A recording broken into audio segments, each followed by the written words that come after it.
Alors maintenant, j'aimerais vous poser une question très complexe. Très complexe. D'abord, une question un peu plus simple.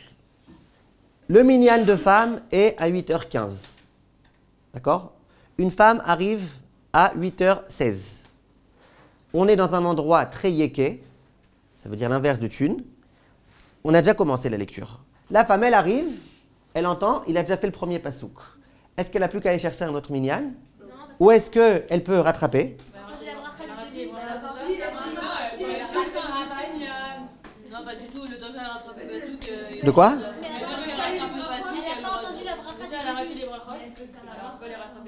Les brachot, on a dit c'est pas grave. Elle peut les rattraper elle-même, bien sûr elle peut. Pourquoi pas?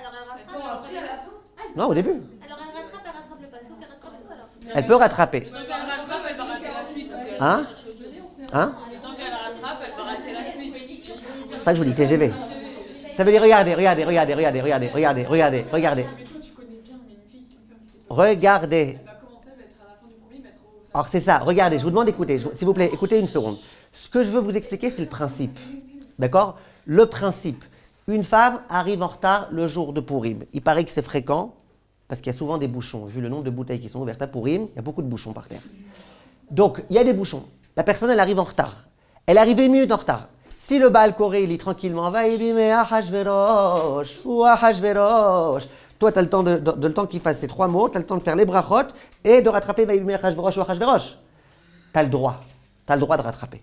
Si tu sais que lui, il fonce, et puis que même comme ça, tu ne comprends même pas ce qu'il dit, en plus il dit en chassidi, avec le i c'est ou, les ou c'est i, et que tu t'embrouilles complètement, alors là, tu n'as aucune chance de rattraper, va chercher un autre minyan un peu plus tranquille. Oui. On a le droit d'écouter une Megillah. En chassidi, oui. Ah ouais. Vous ne comprendrez rien, mais au moins vous avez compris que Mordechai il est gentil. Mais si on comprend pas, c'est Même si vous ne comprenez rien, au moins vous avez compris que il vaut mieux écouter un endroit où vous allez comprendre. C'est sûr qu'il vaut mieux, mais vous êtes quand même quitte. Maintenant, j'aimerais vous poser une question qui s'est produite à moitié dans ce séminaire, à moitié dans un autre séminaire. Je vous raconterai l'histoire, vous allez comprendre. Mesdemoiselles, c'est une histoire qui s'est produite à moitié dans ce séminaire, à moitié dans un autre séminaire. Et il faut absolument que vous écoutiez. Là, on va élever un petit peu le niveau. Et j'aimerais vraiment que vous soyez avec moi, vous soyez concentrés et qu'on essaye de comprendre quelque chose. Je vous prends un cas maintenant, un cas. A priori, ça vous paraît être un cas philosophique, mais vous allez voir que c'est des cas qui peuvent se produire. Après, je vous raconterai une histoire où ça a pu se produire. Et je vous demande de bien écouter. Le Baal Koré, donc le lecteur, qui a une Megillah cachère devant lui, il lit la Megillah. Pour l'instant, tout va bien, vous écoutez, vous vous acquittez, tout va bien, les femmes, elles entendent même les brachot, tout va bien, Kol Beseder. À un moment donné, le Baal Koré, comme c'est un être humain, ça peut lui arriver de se tromper, disons qu'il fait une erreur fatale. Au lieu de dire Aman, il dit Mordechai. Au lieu de dire Yashav, il dit Yoshev. Une erreur qui est considérée fatale. Pas il rajoute un yud en plus à partémiyim ou à partémim. Non, ça ne change rien. Mais une erreur fatale. Question. Est-ce que... Donc écoutez bien ce qui se passe. Donc le Baal Koré, il a fait une erreur. Si le Baal Koré, personne ne le reprend, et qu'il continue sa Megillah, il est quitte ou il n'est pas quitte? Non. Pas quitte. Maintenant, j'ai une question compliquée. Vous êtes une fille de Sadeket, et vous avez repéré qu'il a dit Aman au lieu de dire Mordechai. Et donc vous, rapidement, Mordechai, vous êtes rattrapé, vous avez dit Mordechai dans votre roumage, cachère, pas cachère, même si vous avez une Megillah cachère devant vous, c'est pas censé changer grand-chose. J'ai une question. Le Baal Koré, lui, j'espère qu'il s'est acquitté au premier minyan. En tous les cas, de ce minyan-là, il ne s'est pas acquitté. N'est-ce pas? Personne ne l'a repris. Donc il a lu une Megillah pas cachère, puisqu'il a dit le mot Aman au lieu de Mordechai. Il ne s'est pas rattrapé, il ne s'est pas repris, il n'est pas quitte.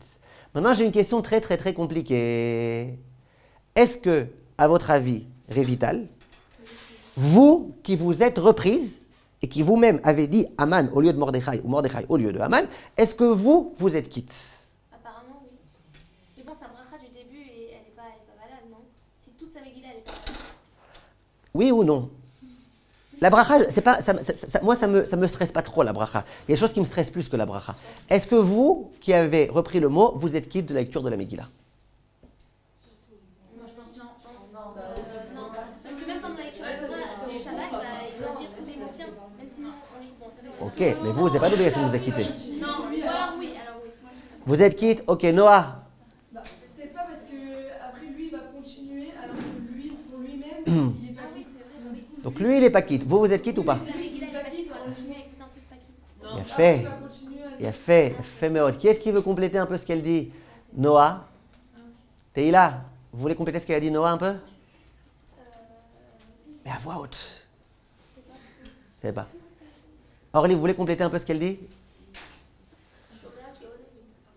Et alors? Il a fait, Khazak, ouais, vous avez bien complété, Khazak. Moi, je pense non, parce qu'on peut rattraper que si on n'a pas écouté un mot. Là, on l'a écouté le mot. Il faut rattraper parce qu'on n'a pas écouté un mot et là on l'a écouté, donc on est quitte. Non, on est pas quitte, justement. Vous voulez pas rattraper ce mot? On peut rattraper le mot ici, on l'a pas écouté pour X raison. Là, on a écouté le mot, c'est lui qui s'est trompé, c'est pas nous. Et alors quoi? Ouais, mais c'est lui qui finit On la n'est pas musique quitte. là. Et alors quoi? C'est lui, c'est son rôle. La fin quoi? Comme à lui. Ouais, très bien, je vois que vous êtes très très intelligente, Baruch Hashem, oui? Déjà, si quelqu'un s'est trompé, il y aura toute la synagogue qui Alors Talia, elle est habituée à prier avec des Marocains. Chez les Marocains, je vous dis la vérité, même quand il n'y a pas d'erreur, les gens y reprennent. Quand il y a une erreur, on le tue là. Alors, Talia, elle prie avec les Marocains, c'est pas la peine de me confirmer, j'ai compris. Mais moi, pourquoi je vous dis que ça peut arriver? Ça peut arriver. Parce que par exemple, quand on lit dans un séminaire de filles, imaginez le Rav Luria, c'est lui qui fait la lecture. Est-ce que ça peut arriver à Rav Luria de faire une erreur? Quoi? Non, c'est pas un être humain? C'est un être humain. Ça peut lui arriver de faire une erreur. N'est-ce pas? Très bien. Il fait une erreur, le Rav Luria. Maintenant, vous allez dire, comment je vais le reprendre? Comment je vais le reprendre? Pas possible, je ne vais pas le reprendre. C'est le Rav. Lui, c'est le Rav. Et finalement, lui, il continue, il est tranquille, il pense avoir bien fait. Donc, je vais vous raconter après une histoire qui s'est produite. Après, je vais vous raconter l'histoire qui s'est produite. Bien sûr que je vais le reprendre. Il vous supplie de le reprendre, parce qu'il a envie de vous acquitter. Alors, écoutez jusqu'au bout. S'il vous plaît, écoutez jusqu'au bout. Écoutez jusqu'au bout. Oui, si vous le reprenez, qui reprend, il n'y a pas de problème. Écoutez, s'il vous plaît. Alors, il y a plusieurs filles entre vous qui disent quelque chose de très intéressant. C'est Rachel qui a commencé. Non, c'est Noah qui a commencé. C'est Rachel qui a continué. C'est certaines d'entre vous qui ont fini. Mais la réponse, elle est extrêmement intéressante. Et là, on va faire un petit pile-poule. Pile-poule, c'est ce qu'on fait dans les yeshivot. On monte le niveau et on essaye de bien réfléchir. Enfin, on a déjà fait un pile-poule, c'est ce que vous avez dit. J'aimerais que vous écoutiez bien. C'est très très intéressant de réfléchir à cette question-là. Le Baal Koré, c'est lui qui nous acquitte. Moi, je vous pose une question. Vous êtes au Bet Knesset. Vous écoutez la Megillah. Vous n'avez rien prononcé du tout. Votre bouche a été fermée du début jusqu'à la fin. Vous aviez la bouche bée. Est-ce que vous êtes quitte ou pas? Oui. Ah, mais vous n'avez rien dit. Vous n'avez pas prononcé. Silence. Silence radio. Comment vous êtes quitte? Réponse? Réponse, elle l'a dit tout à l'heure le mot, ne le répétez pas. Shomea keone. Shomea keone, ça veut dire quand tu écoutes, c'est comme si tu disais. Tu écoutes le kidouche, tu es acquitté. Ah, mais tu n'as rien dit? Oui, mais tu as écouté. Tu as écouté de qui? De quelqu'un qui est responsable, qui a le devoir de lire et donc qui t'acquitte. C'est clair? Ce principe-là, il s'appelle Shomea keone. J'ai une question. Imaginez que je mette un radiocassette en marche, et que j'écoute la Megillah de quelqu'un, un Chazan d'il y a 250 ans qui aujourd'hui est enterré à Aramenuchot. Mais j'écoute. Je dis, je suis Shomea, Keone, j'écoute, j'entends. Est-ce que je serais quitte ou pas? Réponse? Non. Pourquoi réponse non? Il faut que j'écoute de quelqu'un qui a le devoir de lire la Megillah et qui est en train de lire. Et quand il lit, eh ben, il est là pour acquitter. Si un goy, il a appris la Megillah, est-ce qu'il m'acquitte? Il ne m'acquitte pas. Lui, il est goy. Ah, mais j'ai écouté la Megillah, oui, mais de quelqu'un qui est goy. J'entends la Megillah d'un enfant. Je ne suis pas quitte. Donc écoutez. L'homme chané. Lui, il a enregistré, il faut que ce soit en direct. Il faut que ce soit une shmia en direct de quelqu'un qui a le devoir de réciter la Megillah. Maintenant, venez, on réfléchit à ce qui se passe dans ce cas-là. Le Baal Koré lui-même, personne ne l'a repris, n'est-ce pas? Donc, qu'est-ce qui s'est passé si personne ne l'a repris? Qu'est-ce qu'elle vaut, sa lecture de la Megillah? Zéro. D'accord, c'est méchant, hein, mais c'est comme ça. On ne va pas commencer à faire les sentiments maintenant. Sa lecture, elle vaut zéro, il n'est pas quitte, n'est-ce pas? Maintenant, vous dites, Révital, elle dit, ok, sa lecture, elle vaut zéro. Mais c'est pas grave, moi, le mot qu'il a manqué, je l'ai quand même dit. Quoi la cabote? Tu auras dit un mot. Tu auras dit un mot dans un chumash pas kasher, c'est tout ce que tu auras dit. Ça veut dire, si on considère que Shomea Keone, mais il faut encore que sa lecture à lui, elle soit valable, pour que toi, quand tu l'écoutes, on dise, c'est comme si toi, tu l'avais dit. Or, sa lecture à lui, elle vaut 0. Pourquoi elle vaut 0? Parce qu'il a manqué un mot, donc sa lecture, elle vaut rien. Donc quand il a dit Vahi, c'est comme si tu n'avais pas dit Vahi. Quand il a dit Bimé, c'est comme si tu n'avais pas dit Bimé. Quand il a dit Achashverosh, c'est comme si tu n'avais pas dit Achashverosh. Donc quoi? Donc tu n'as rien dit. Donc tu n'es pas quitte. Comme ça, beaucoup de poskim veulent dire. Vous avez compris le pile-poule, c'est fin, non? C'est fin, kolakavod, hein? Kolakavod, Noah et Rachel, kolakavod, je vois que vous êtes des filles avec un esprit très très fin. Un jour, il y a un goy qui est venu voir un rabbin. Il a dit, monsieur le rabbin, j'ai envie d'apprendre la Gemara. Il dit, vous les goyim, qu'est-ce que tu veux? Vous n'êtes pas formaté pour ça. Il dit, comment ça? Moi, j'ai fait les grandes universités, je suis un champion. Allez, apprenez-moi la Gemara. Il dit, vous ne pouvez pas. Il dit, vous savez quoi? Posez-moi des questions. Montrez-moi un peu c'est quoi la Gemara. Et vous allez voir que je sais répondre. Il dit, il n'y a pas de problème. Soit le cas de 2 ramoneurs qui descendent dans une cheminée. Il y en a un qui sort noir, tout sali, l'autre qui sort propre. Lequel des deux va se laver? Alors, bien évidemment, il dit, celui qui est sale. Le rabbin, il dit, non monsieur, vous voyez, vous n'êtes pas fait pour la Gemara. Celui qui va se laver, c'est celui qui est propre. Pourquoi? Celui qui est propre, il voit face à lui celui qui est sale. Donc il pense que si lui, il est sale, lui aussi, visiblement, il est sale. Donc il va se laver. Par contre, celui qui est sale, il voit celui qui est propre. Donc il se dit, si lui, il est propre, c'est que moi, je suis propre, donc il ne va pas se laver. Il fait, ouh, c'est ça la Gemara? Je commence à comprendre un peu, c'est quoi la Gemara? Non, tu n'as rien compris, je te pose une autre question. Tu as 2 ramoneurs qui descendent par une cheminée. Il y en a un qui sort propre. Il y en a un qui sort sale. Lequel des deux va se laver? Il dit, vous venez de me dire, j'ai compris. Il dit, non, les deux vont se laver. Comment vous pouvez le dire? Les deux vont se laver. Pourquoi?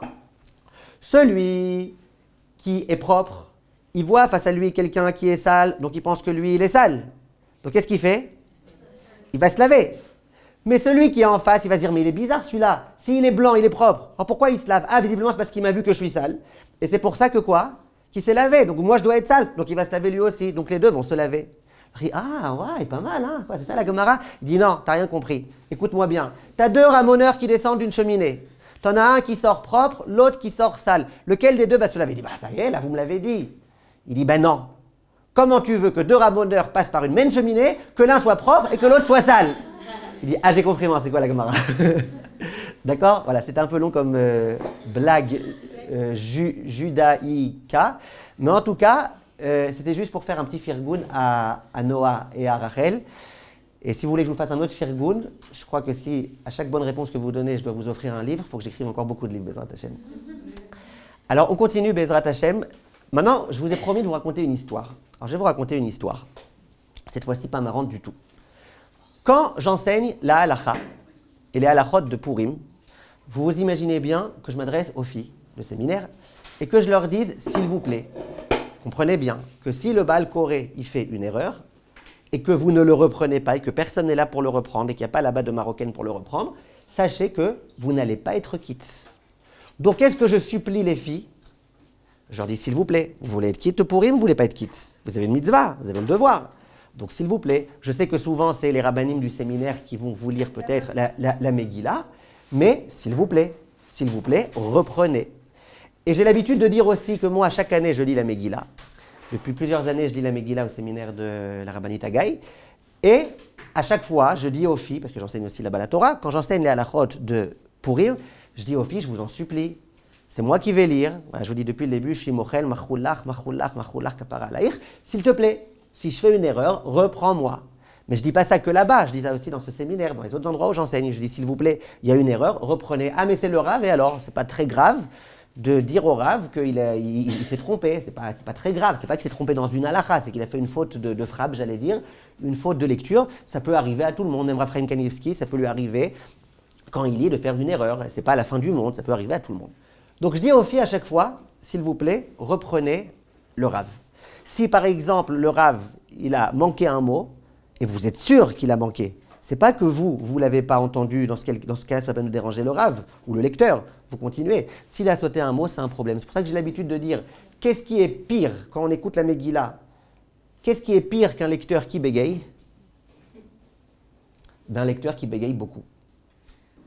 parce que ça peut durer 45 minutes la lecture, 1 heure et demie, 2 heures. Plus il bégaye, plus c'est insupportable. Mais qu'est-ce qui est encore pire qu'un lecteur qui bégaye? Beaucoup. Un lecteur qui saute les mots. S'il saute les mots, vous n'êtes pas quitte. Vous n'êtes pas quitte. D'accord? Alors Evita, elle préfère aller écouter la Megillah en chassidi, comme ça au moins elle ne comprend pas qu'il saute des mots. mais elle n'est pas quitte. Alors, attends, une seconde s'il vous plaît, une seconde. Ça c'est, pour l'instant, tout va bien. Il y a une année, il y a plusieurs années, donc j'ai donné le cours dans ce séminaire-là, entre autres, et j'ai dit aux filles, si le Rav il fait des erreurs, reprenez-le.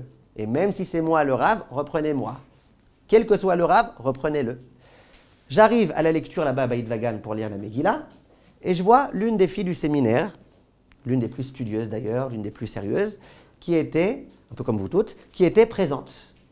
Donc, bonjour, ça va, tout va bien, pour une saméach, et je vais lire la Megillah. Maintenant, je lis la Megillah, comme d'habitude, Baruch Hashem, je ne fais aucune erreur. Depuis l'âge de 13 ans, je la lis la Megillah, donc c'est plus très compliqué pour moi de lire la Megillah sans erreur. Et tout va bien. J'ai fait les brachot avant, j'ai fait la bracha après, il y avait beaucoup plus que 10 femmes. Tout va bien. On rentre, j'étais venu avec ma femme et avec mes filles. On rentre, on est sur le chemin du bus. Et voilà que je reçois un coup de fil. De qui? La Aziza. Bonjour, je vous ai aperçu aujourd'hui. Ouais, écoutez, Rav, je suis désolé, je dois vous dire quelque chose. Je lui dis, qu'est-ce qui se passe? Tout va bien pour Purim aujourd'hui. Elle me dit, regardez, à un moment donné, vous avez fait une erreur. Au lieu de dire Vatomer, vous avez dit Vataan, ou l'inverse. Il y a une fois, c'est écrit Vataan, une fois, c'est écrit Vatomer. Au lieu de dire Vataan, vous avez dit Vatomer. Je lui dis, c'est impossible, moi, je ne fais jamais d'erreur. Elle me dit, je vous promets, moi, pourquoi je ne vous ai pas repris? Parce que je pensais qu'il n'y avait que moi qui avais mal entendu. Dès qu'on a fini la Megillah, j'ai demandé à toutes les personnes autour de moi, vous aussi, vous avez entendu Vatomer, le Vataan? Tout le monde a dit que oui. Merci de m'avoir prévenu. Qu'est-ce qu'on fait maintenant? 100 femmes qui sont venues pour écouter, va les retrouver, va leur dire, vous n'êtes pas quitte, mesdames, qu'est-ce qu'on fait? Je lui dis immédiatement, tu vas voir la rabbinite Tagaï, tu lui dis qu'elle envoie un WhatsApp à tout le monde et qu'elle prévienne tout le monde de revenir. Je descends du bus avec ma femme, les enfants, je prends le chemin du retour, je lui annonce que ça va être le double de tarif, parce que je dois lire 2 fois, et je retourne là-bas. Elle avait la chouma de chouma. Moi, je n'ai pas la chouma parce que je suis habitué de dire que l'erreur est humaine, donc ça peut arriver de faire des erreurs. Donc moi, j'ai aucune chouma, mais elle avait la chouma. Elle me dit, je suis désolé, Rav, désolé. Je suis sûr qu'elle s'en rappelle encore aujourd'hui, cette fille-là. Je suis désolé, Rav, de ne pas vous avoir dit, je suis désolé. Oui. J'ai relu la Megillah. Et j'ai bien dit, avant de lire la Megillah, je vous demande, s'il vous plaît, je fais une erreur, ça peut arriver, reprenez-moi. Et je commence à lire la Megillah, tout doucement, tranquillement. Et à chaque fois qu'il y a un Vatomer, je me retourne. Je vous en supplie, dites-moi que c'est Vatan, pas Vatomer, s'il vous plaît. Bon, visiblement, c'était ça. Il y a un Vatomer, je me retourne. C'est bon? Je continue. J'ai lu la Megillah, chaque Vatomer, Vatan, j'ai fait du cinéma. Pourquoi j'ai fait du cinéma? Parce que j'ai eu peur, peut-être dans ma Megillah, il y a une erreur. Peut-être écrit Vatomer au lieu de Vatan, donc à chaque fois, je lisais Vatomer. Je vérifie que les filles, elles en arrivent bien, qu'elles voient que c'est bien Vatomer. Et finalement, on a bien fini, l'histoire s'est bien finie. Tout le monde s'est acquitté, on a réussi, Baruch Hashem, à ce qui paraît, à retrouver toutes les femmes perdues qui n'étaient pas forcément quittes de cette lecture, et on a pu les acquitter. Donc ça, c'est une histoire que je raconte, une histoire tragique, qui s'est bien finie, Baruch Hashem, comme histoire de Purim, pour vous dire que c'est très important. Ne faites pas de chumrot complètement idiotes. Ça veut dire que les femmes qui, derrière le dos d'un Rav, vont se permettre de parler de façon pas hyper respectueuse, et devant le Rav, elles ne vont pas oser lui dire qu'il a fait une bêtise, c'est le monde à l'envers. Alors, derrière le dos du Rav, il faut parler de façon respectueuse. Devant le Rav, il faut parler de façon respectueuse. Le Rav a fait une erreur, on le reprend. C'est clair? C'est clair? On est OK? Bien fait, oui. Si c'est notre père qui lit la Megillah, Vous le reprenez? Pourquoi vous pensez que c'est une erreur de reprendre? Je peux vous poser une question? Imaginez que, voilà, j'ai fait la blague des ramoneurs. Imaginez que j'ai fait une erreur, j'ai dit ramonnier. Quoi, c'est vraiment honteux de me dire, je crois qu'on dit ramoneur. Ah, moi, je ne suis pas diplômé, agrégé de grande littérature. Ça va, j'ai fait une erreur. Comprenez ou pas? Oui, j'ai compris. C'est votre père. Mais ce n'est pas une erreur de... Votre père, il est en train de dire un mot. Il vous dit, par exemple, t'as pas oublié d'acheter le chocolat comme je t'ai demandé? Tu dis à papa, tu m'as demandé d'acheter du lait, c'est ça? Ouais, le lait, j'ai acheté. Non, tu m'as demandé aussi du chocolat? Non. Ah. Alors, il va s'apercevoir qu'il s'est trompé, parce que quand il vous a mis en chocolat, en fait, il vous a demandé du lait. Ok, pas de problème. Ça dépend. Si l'homme, il est conscient que l'erreur, elle est humaine, Eh bien, bon, c'est pas la même chose qu'on n'a pas le droit, c'est de contredire son père. Son père, il dit, c'est comme ça qu'on doit se comporter, et vous dites, non, c'est pas comme ça qu'on doit se comporter.